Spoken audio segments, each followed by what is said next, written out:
ए ये खदिया उठाओ, घर आओ यार। तो और ढीला भंगा भाई। हाँ और बेटा सबसे खाद पर ही आती है। हाँ ये सब है सपूत किसान। हाँ हमारे साथ चला देखी तो भैया हाँ अपने घर हम पहुंच गए, अब हम जाते हैं। ठीक है भैया। ए रुक रहे रुक, कहाँ जाता है बे? जाती भैया ससुरारी। ए भवा ससुरारी न जा यार, चला खेतों में खदिया छीट दिया, ला ही खदिया बड़ी मेहनत से। नहीं जाती, हमें बिटिया बहुत मोह आ गया भैया, हम जावे। बेटीवक महा ससुरों में मेहरारू का है, दोनों को मुहाते हैं।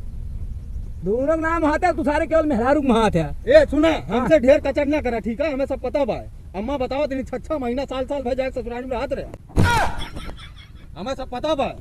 वहाँ जात रहे 6 महीना, चोली ब्लाउज धोवत रहे, हमका ना पता बा। कब बताए रही रे? सब हमें जा दिया, हटा। साले महर बसाते है।